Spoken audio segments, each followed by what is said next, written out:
Crianças, não sei o que foi que aconteceu. De repente caiu tudo. Visualmente, professora, já entendi o porquê. A tua caiu também? Caiu. Viu? É da Visãonet. Que palhaçada foi essa, viu? Então deve ser isso. Não, mais alguém aqui de Venceslau. Ainda bem que tem mais alguém. Escute, mas que esquisito, eu até pensei que tinha acontecido alguma coisa, tipo, duplicou a sala, sabe? Eu falei, nossa, será que aconteceu algo assim? Falei, que isso? Só porque eu falei, nossa, tá indo super bem, né? Tava contente aqui, né? Nossa, que coisa legal, né? Eu falei, que patifaria, como assim? Tá funcionando. Oi? Pior que hoje o sistema da faculdade está funcionando, porque nos outros dias, nenhum dia funcionou esse sistema. Então, tudo 100% aqui, em que pese o quórum extremamente baixo, né? Não tem ninguém prestigiando a minha aula. Nossa, eu vou lembrar disso, viu? Eu vou anotar isso muito bem, sabe? Eu vou lembrar de todos esses nomes aqui. Eu tô olhando bem várias vezes para eu lembrar. Eu vou anotar essa parte. Eu vou lembrar disso. Oi? 1 ponto, professora. Sexta-feira, 8 horas. Aham. Verdade.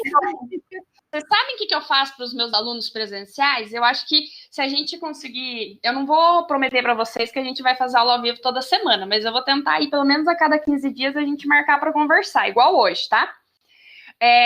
Eu faço com os meus alunos presenciais perguntinha surpresa na aula, valendo 1 ponto.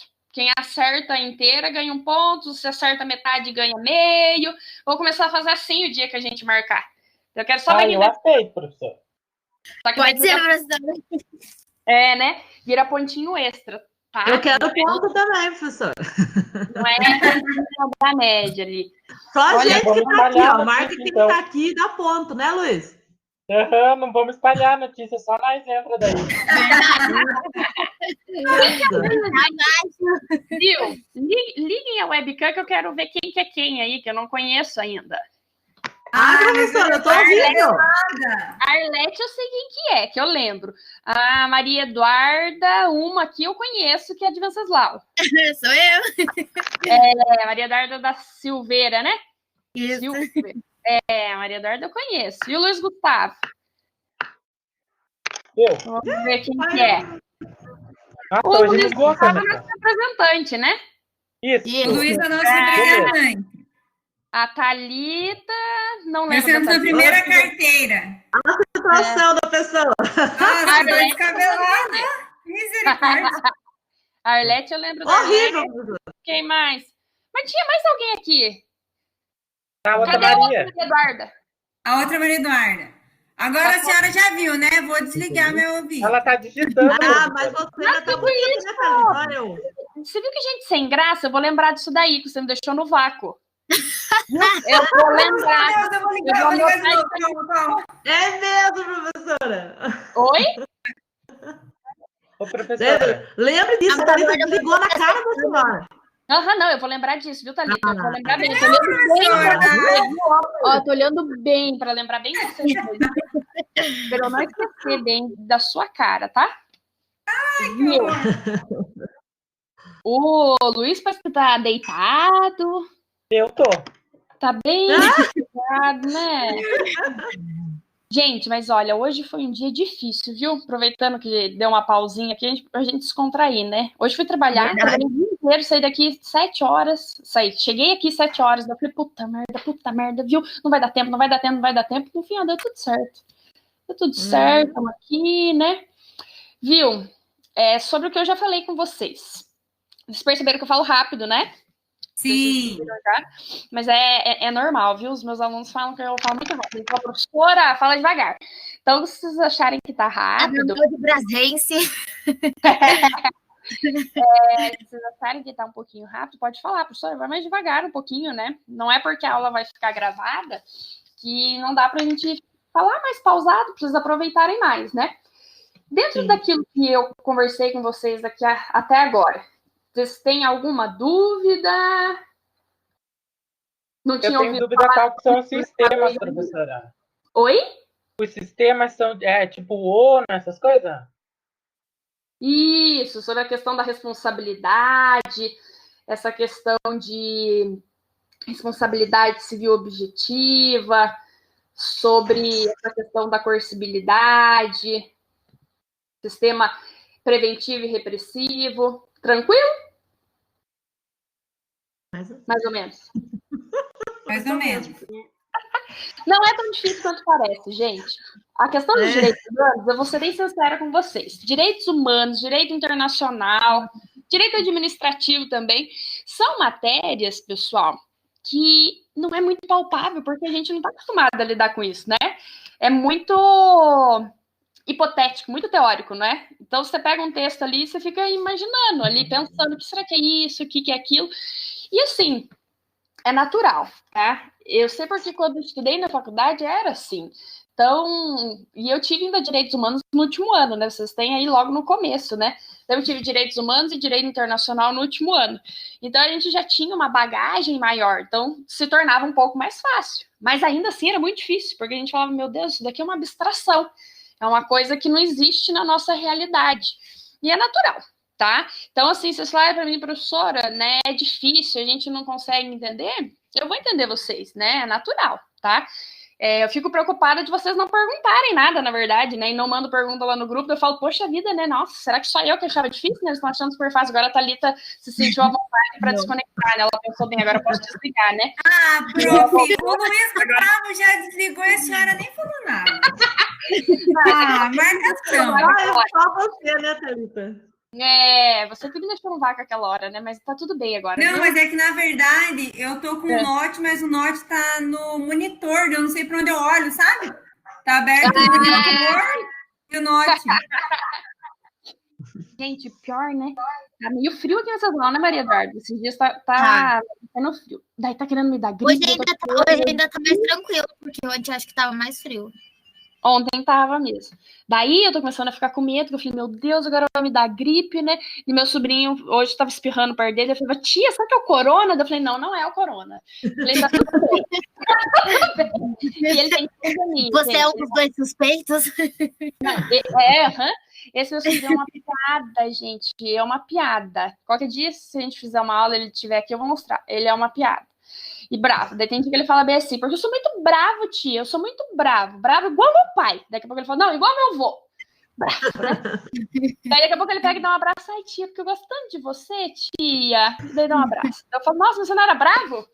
Enfim, desse jeito. Voltando aqui, crianças, né? Digo que a gente muda de assunto com uma facilidade muito grande, tá? Vão se acostumando.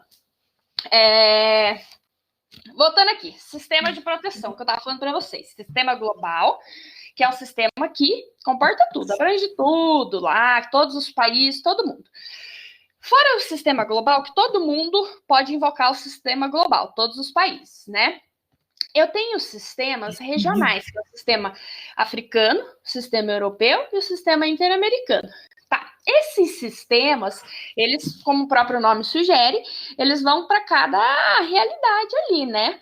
Se eu estou falando daquela micro-região lá da África, eu estou falando daqueles países, desse sistema. Da Europa, eu vou estar falando do sistema europeu. E eu também vou estar falando do sistema interamericano aqui nas Américas, igual o Brasil, Argentina, os Estados Unidos, vai estar tudo dentro do sistema interamericano. Tá.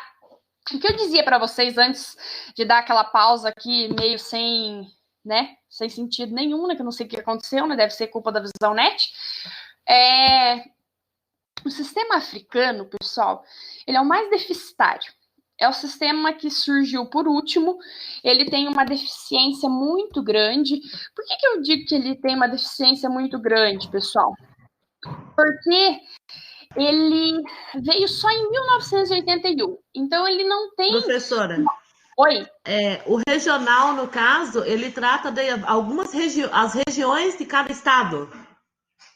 Na verdade, não. O sistema global, ele... Vamos voltar lá. Ele é baseado na Carta da ONU, ele se aplica para todo mundo, ele tem uma noção assim, vamos pensar ali, mundial, tá? Vale para todo mundo.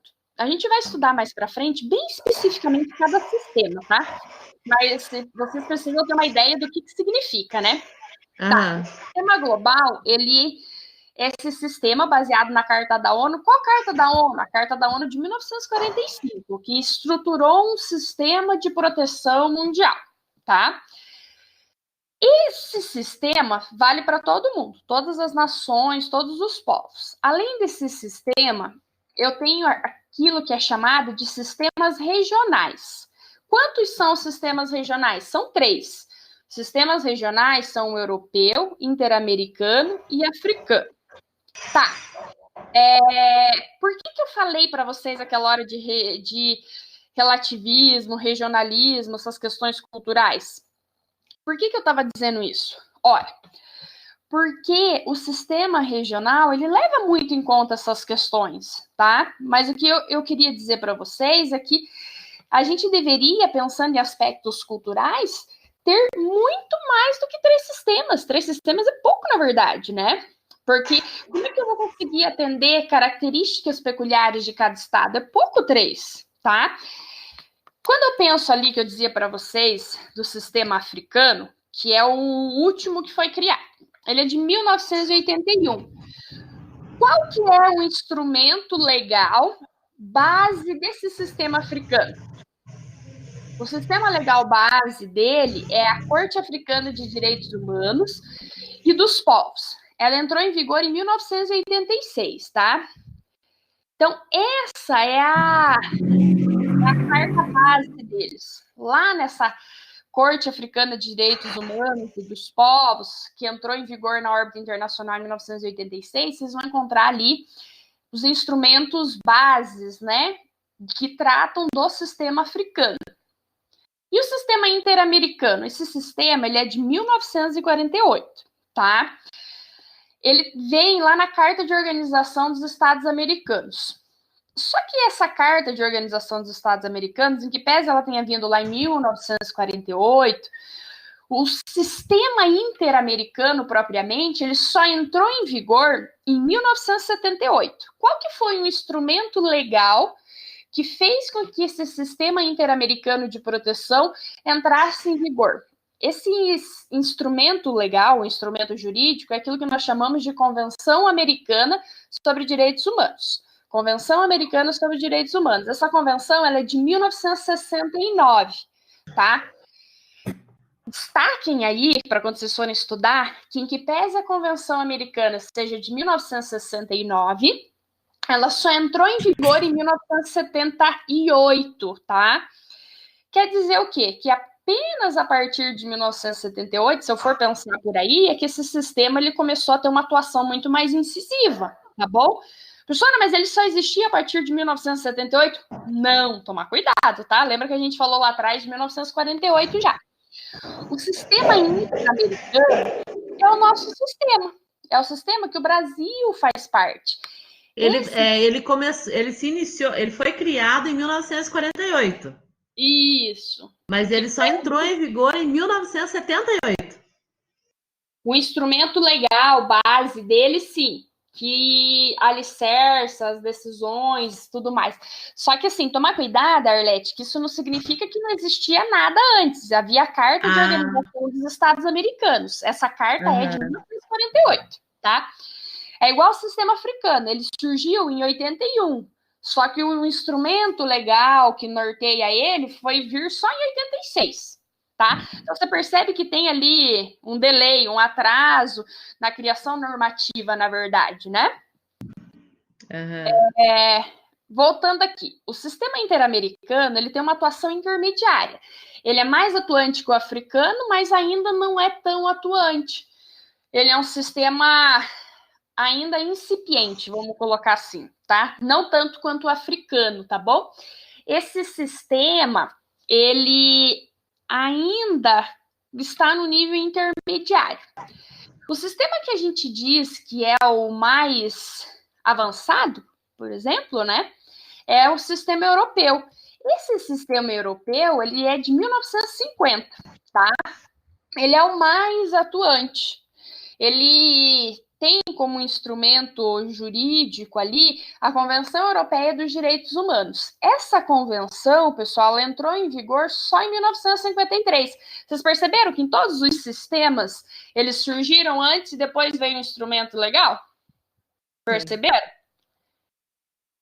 Oi? Sim. Aí, ó. A pessoa não sabe o que eu tô falando, né? Vocês estão brisando aí. Tô falando? Não, eu prestei. Não, é por causa que desliga o microfone, professor. Tem até ligar o microfone. A gente tem que ligar para responder a senhora. Manda um joinha ali no chat ali. Tá, beleza. Então tá, esse sistema aí que eu disse para vocês, o europeu, ele é de 1950, veio só em 1953. Eu tenho a Corte Europeia dos Direitos Humanos, que trata do julgamento desses casos que envolvem esse sistema regional europeu, tá? Esse sistema europeu é o mais atuante de todos. É o que mais tem decisões, é o que mais tem julgados, é o que mais realmente atua e participa quando eu penso em aspectos da comunidade internacional. Quem que saiu daqui? Cadê o Luiz? Nossa, que absurdo, eu vou anotar isso. Representante de turma saiu e me largou no vácuo. Ah, voltou. Bem, com relação a essa questão dos sistemas, pessoal, eu acho que essa noção geral aqui que eu passei para vocês, ela já vai permitir para vocês conseguirem compreender melhor os textos que a gente for ler. É claro que isso também vai ser matéria de prova, né? Eu coloquei para gravar ali para poder postar essa aula, pensando já que podia dar alguma falha no sistema, né? Daí eu vou postar depois. No livro do Maswoli, tem bastante coisa de sistema de proteção, mas está lá na parte final. Então, eu vou colocar isso mais para frente para vocês, tá? Assim, de forma mais aprofundada. E é claro que eu vou dar outras aulas para vocês, tá bom? Mas essa base aqui era muito importante já no começo. Eu queria falar um pouquinho com vocês, fora essa questão da responsabilidade, eu queria que vocês lessem o texto que eu coloquei hoje, tá? Eu vou colocar mais um amanhã. Além de ler esse textinho de responsabilidade, dá uma olhadinha sobre essa questão dos sistemas, né? Para vocês lerem um pouquinho mais para quem tiver dúvida. Mas eu quero que vocês anotem aí um pouquinho sobre as dimensões dos direitos humanos. Vocês já devem ter estudado isso com a professora Ana Paula, eu acho, em Direito Constitucional. Só que lá vocês vão ver a expressão direitos fundamentais, né? Quando a gente fala dentro da nossa Constituição, nós falamos sobre direitos fundamentais e não direitos humanos, né? Direitos humanos é uma expressão que ela está dentro do âmbito internacional. Vocês devem se lembrar que eu comentei isso na videoaula que eu postei no YouTube logo no comecinho da disciplina, né? Quando a gente fala em aspecto internacional, nós falamos em direitos humanos, tá? Então, quer dizer que os direitos fundamentais dentro da nossa Constituição estão para nós como os direitos humanos estão para a comunidade internacional e vice-versa também, tá? Quando a gente fala em direitos humanos, direitos fundamentais, pensando nessas questões de dimensões, tem um livro que eu gosto bastante, tá? É um autor aqui do interior do estado de São Paulo, inclusive ele deu aula para mim, o nome dele é Vladimir Brega Filho. Ele é um promotor de justiça ali de Ourinhos. Não sei se ele está em Ourinhos ainda ou está em Santa Cruz do Rio Pardo. Ele tem pós-doutorado, tudo assim. Ele é bem famoso, sabe? Ele... Vou até colocar o nome dele aqui. Vladimir Brega Filho. Ele tem um livrinho que deve ter, sei lá, umas 80 páginas. Olha lá. Bem pequenininho, sabe? Só que esse livrinho dele, ele fala sobre essas diferenciações das dimensões de direitos humanos. Ele até trata mais especificamente sobre direitos fundamentais, porque ele é um estudioso do direito constitucional, então ele se vale dessa nomenclatura no âmbito interno. Mas os conceitos que ele traz são muito simples e fáceis de entender. Infelizmente, eu tenho só uma cópia do livro dele, tá? Mas se vocês quiserem, depois quando a gente voltar às aulas aí, eu disponibilizo para vocês, tá? Eu posso até digitalizar e mandar essa parte das dimensões para vocês. Fora esse livro, tem um livro que fala de dimensões de direitos humanos também, e esse tem na Biblioteca da Fajar, que é um livro do Kleber Masson, com alguns outros autores. É um curso de direitos transindividuais, salvo engano, acho que é esse nome que está lá no livro, esquematizado. Se procurarem lá na seção de direitos humanos, direitos transindividuais, difusos e coletivos, direitos difusos e coletivos, tá esse título lá, direitos difusos e coletivos esquematizado, organização do Kleber Masson. É isso mesmo, tá assim. Tem vários lá na biblioteca. Dá uma olhadinha que essa parte de dimensões, eu acho que o do Vladimir Brega Filho e esse do Masson são os melhores que tem ali, assim, uma linguagem muito fácil, simples para vocês entenderem. Até vai estudar para direito constitucional, vai ajudar vocês. Enfim, o que é a ideia lá? Nós temos ali a primeira discussão que é lá, geração ou dimensão de direitos. Primeira coisa que eu queria ver, vocês já estudaram isso com a professora Ana? Ou com o professor? Não, a gente começou a ter aula com a professora Ana esse semestre, ainda não. Estamos no histórico das constituições. E vocês chegaram a estudar alguma coisa sobre isso em IED com o professor Jefferson ou não? Não, professora. Sobre direitos fundamentais, professora? É.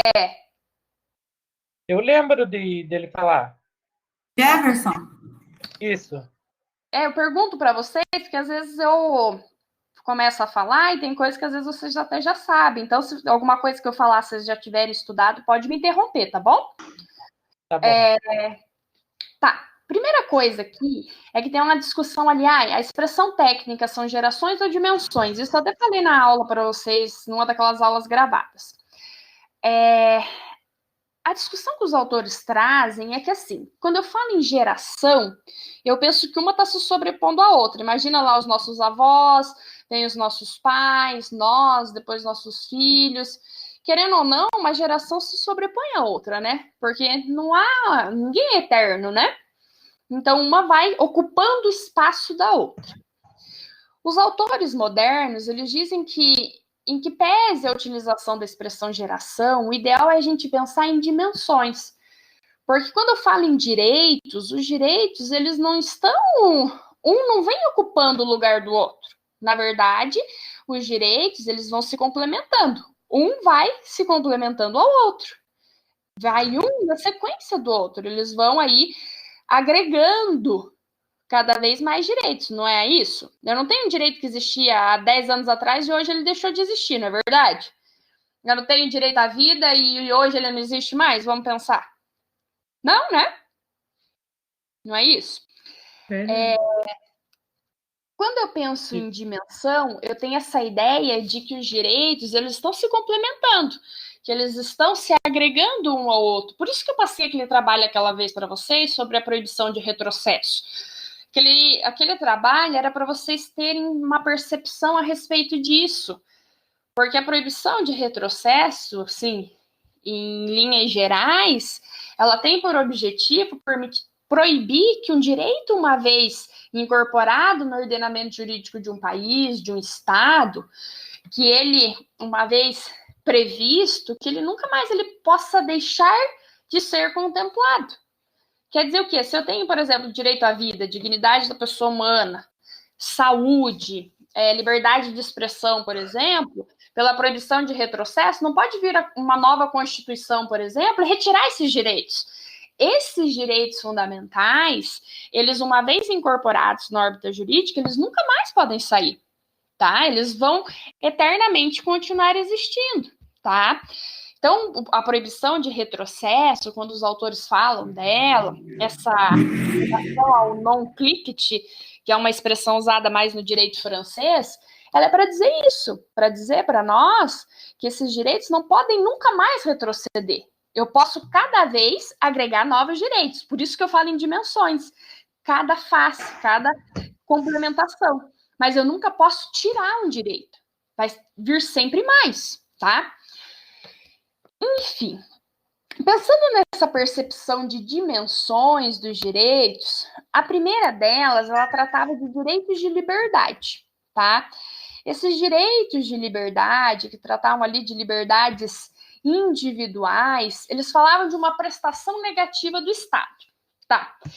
E esses direitos, eles eram mais relacionados à defesa, à limitação do poder do Estado. Professora, por que tinha esses direitos aí nessa época? Ora, porque eu precisava ter zona de não intervenção do Estado, tá? Eram direitos que a gente chama ali de negativos.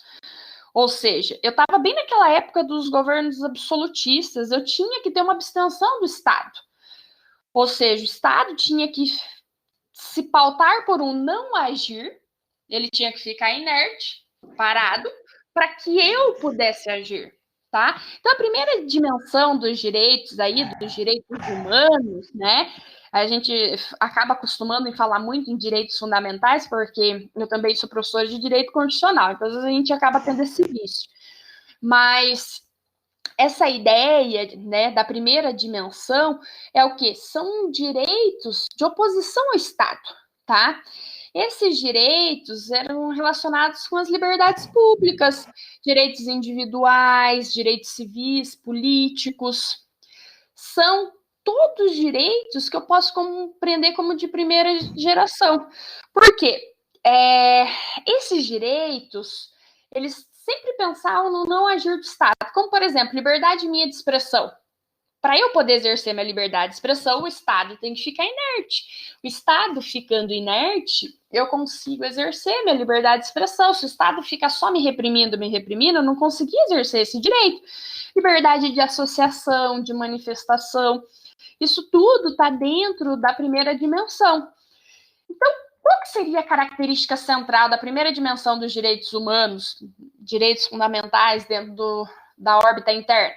Eu estou falando de liberdades clássicas, tá? Alguns autores falam assim de liberdades formais ou públicas negativas. Por que públicas negativas? Ora, porque havia um foco em preservar a individualidade de cada indivíduo em face do Estado, mediante uma negação da atuação do Estado. Então, a primeira dimensão dos direitos humanos são direitos de liberdade, direitos individuais. Lembra lá com liberdade de expressão, direitos civis, políticos, tá? Isso tudo veio na primeira dimensão. Na sequência, quais são os direitos que surgiram? Na segunda dimensão, eu comecei a falar em direitos de igualdade. Por que eu comecei a falar em direito de igualdade? Veja bem, a primeira dimensão, ela não era por si só suficiente. Por quê? Eu não conseguia exercer todos os direitos que me eram permitidos só com a negação do Estado. Eu precisava de algo mais. Não bastava o Estado falar, ó, Maria, você tem o direito de manifestação, liberdade de expressão. Tá, eu tenho liberdade de expressão, entendi, eu tenho direitos civis, direitos políticos, tá, e daí, como é que você vai exercer? Tá? É nesse sentido que começou a surgir outras dimensões, porque não era suficiente só as que existiam, ou seja, não era suficiente só a primeira, que falava, ó, Estado, você vai parar de agir para deixar com que o particular, que o cidadão, possa exercer os seus direitos. Daí vem a segunda dimensão para dizer, olha, eu preciso de mais, não basta a negação do Estado. Daí vem a questão de direitos de igualdade, tá?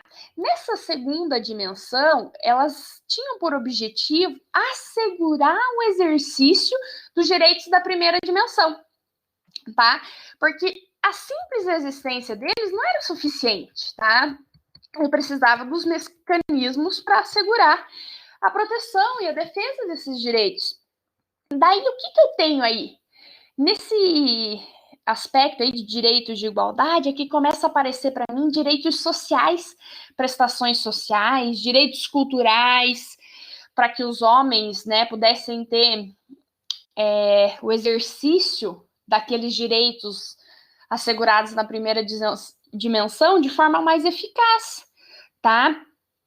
O que eu tinha ali, se vocês forem pegar ali no livro que eu indiquei para vocês, do Vladimir Brega Filho, ele até coloca lá, até separei aqui para comentar com vocês, que esses direitos, né, eles ainda hoje, eles são reconhecidos como capazes de outorgar aos indivíduos prestações sociais estatais. Professor, outorgar aos indivíduos prestação social estatal, o que ele quer dizer? Outorgar ao indivíduo uma prestação positiva do Estado. Quer dizer o quê? Ora, assistência social. Então, quando o Estado vem lá, no começo, lá na primeira dimensão de direitos humanos, e me garante o direito à vida, por exemplo, Isso basta? Claro que não. Eu preciso ter saúde. Como é que eu vou ter uma vida digna sem ter saúde? Eu preciso ter saúde, eu preciso ter assistência social, eu preciso ter educação, eu preciso ter trabalho. Então, o que a gente tem aí? Na primeira dimensão, pessoal, o Estado, ele tinha uma previsão que nós dizemos ali, abstrata dos direitos.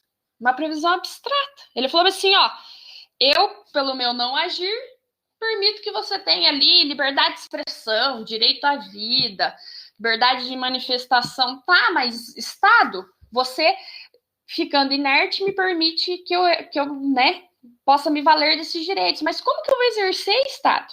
Então, o que nós temos, tecnicamente falando, é uma transição de direitos que estavam numa previsão abstrata na primeira dimensão de direitos humanos ali e passam para uma previsão concreta na segunda dimensão, com ferramentas do próprio Estado permitindo o exercício deles, com ferramentas que permitem uma concretude dos direitos, tá?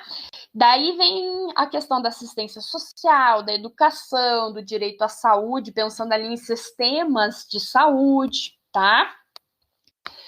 O titular desses direitos, quando eu penso na segunda dimensão, continua sendo o homem. Lá na primeira, lembra que eu disse para vocês que esses direitos eram direcionados ao indivíduo? Na segunda, continua sendo o indivíduo, tá? Não é um direito ali que a gente fala de coletivo, um direito difuso, tá? Por que eu estou dizendo isso para vocês? Porque os direitos difusos e coletivos, quando eu falo que tem um pertencimento a um número infundado de indivíduos, eles têm previsão lá no direito consumidor, olha que coisa, eles estão lá no direito consumidor, direitos difusos e coletivos, lá no artigo 89, salvo engano, 88 e 89. Esses direitos que pertencem a um número inimaginável de indivíduos, que são tutelados, inclusive, pelo próprio Ministério Público, eles surgiram bem depois, tá? Eles não vieram aqui nesse momento. Aqui eu tô falando da proteção do Estado individual, para cada cidadão, tá? Para cada pessoa específica, tá? Então, na segunda dimensão, então, quais que seriam as características, assim, centrais que eu posso falar dessa dimensão? Liberdades reais, concretas, né? Ou, como alguns autores trazem, públicas positivas. Por que pública positiva, professor? Olha, porque eu não falei ali atrás de assistência social, que veio na segunda dimensão, porque tinha por objetivo proteger, corrigir as desigualdades, sanar essas desigualdades existentes entre as classes, tá? Então, eu comecei a falar, eu comecei a tomar cuidado com isso, a pensar numa proteção dos menos favorecidos e, por conta disso, numa proteção de quem? Né? Uma proteção de âmbito coletivo, tá? Em que pese eu ainda não tratasse de uma proteção em sentido coletivo, como visto hoje, direitos difusos e coletivos, tá? A partir da consolidação dessa segunda dimensão, com essas liberdades concretas, com essa proteção concreta, eu tenho ali o surgimento da terceira dimensão. A terceira dimensão, pessoal, ela vem em que sentido para nós? A terceira dimensão, ela vem trazendo direitos de solidariedade, direitos de fraternidade. Quando eu falo em direito de solidariedade, de fraternidade, eu estou falando em direitos que são de todos. Aqui eu estou falando de direito que é de todo mundo. Esses direitos aqui, na terceira dimensão, eles possuem uma titularidade coletiva. É um autor que eu gosto muito, pessoal, para falar sobre essas questões, é o Celso Laffer. Até tem um livro lá, Reconstrução dos Direitos Humanos, que no próximo bimestre a gente faz uma resenha de um capítulo dele, que é muito legal. Sim, é um autor extremamente complexo, mas, assim, é ótimo que ele escreve. Quem ainda não conhece, pode procurar, que é muito bom. Celso Laffer, tá?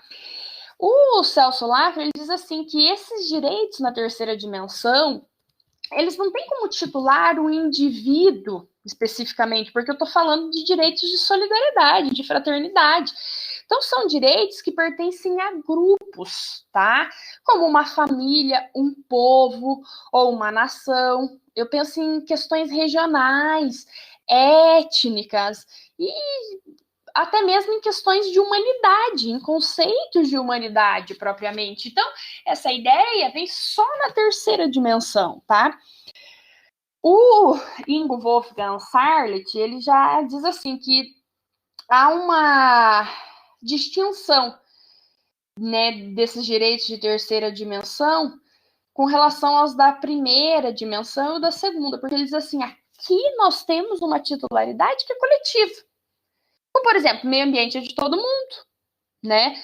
Todo mundo tem direito a meio ambiente saudável e equilibrado, tá? E é um direito que no âmbito internacional, são direitos humanos, tá?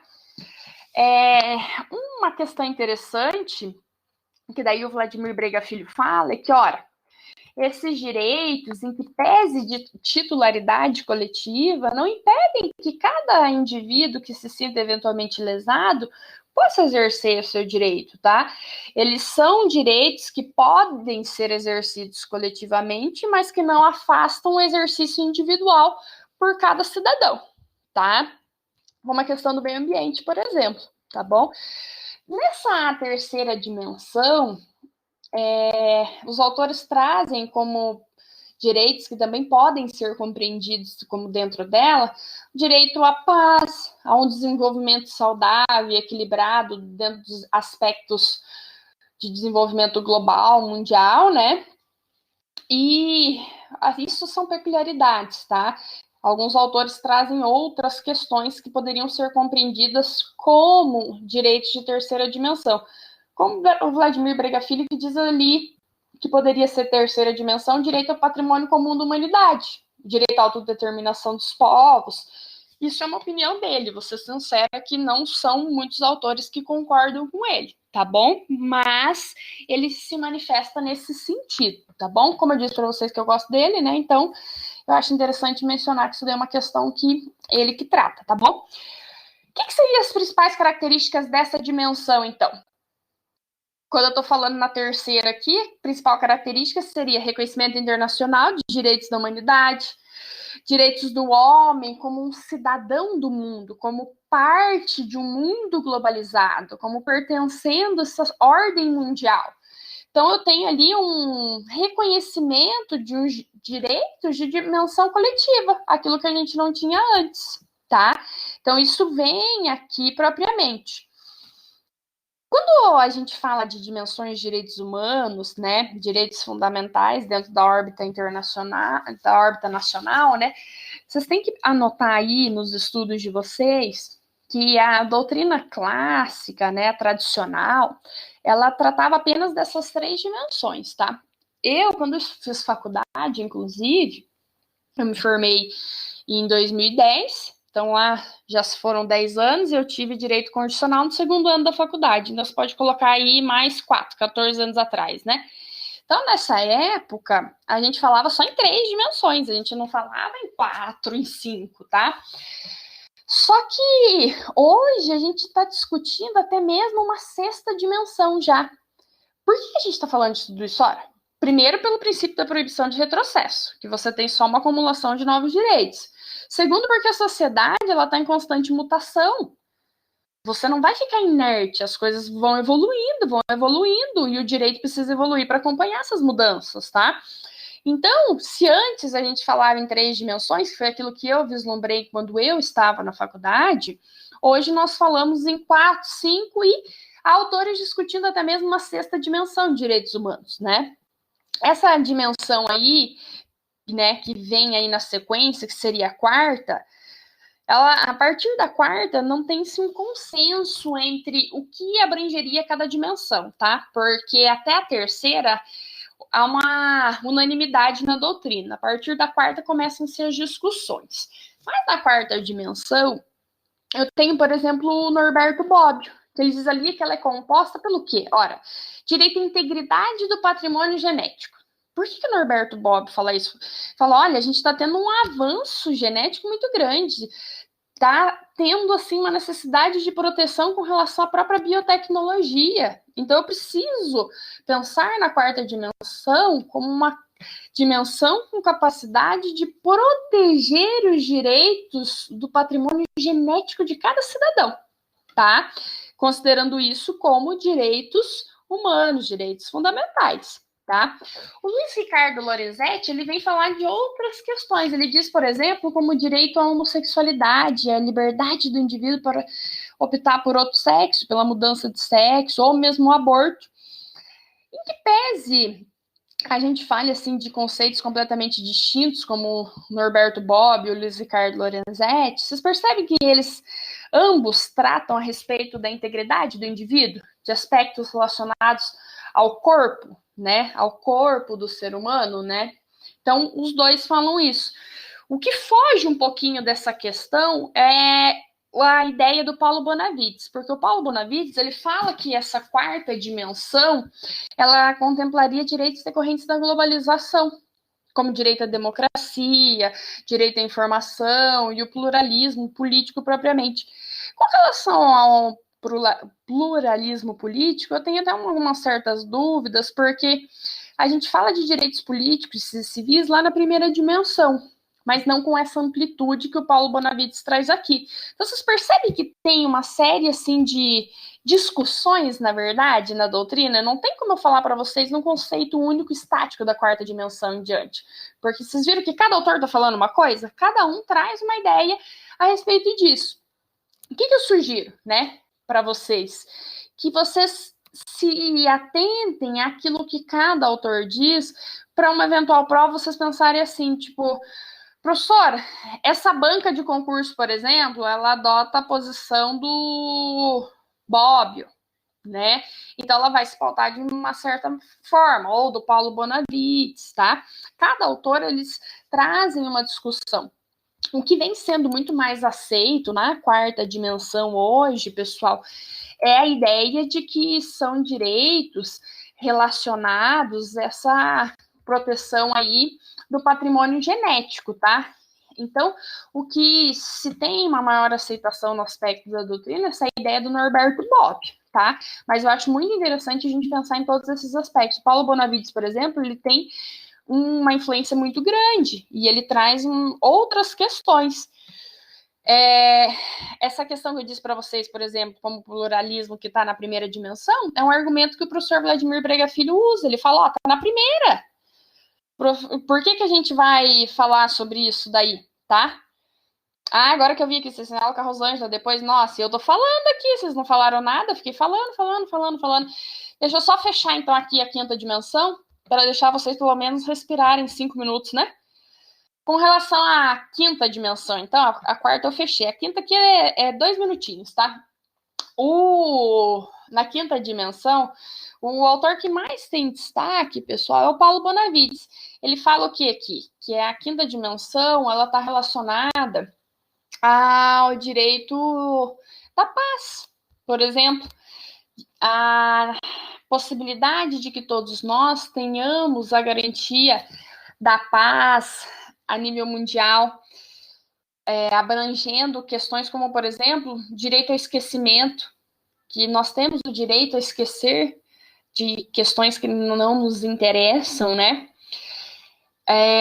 O Paulo Bonavides, ele diz que esse direito à paz, direito ao esquecimento, ele é tão importante que ele devia estar previsto nas constituições de todos os povos. Só que ele não tem essa previsão, tá?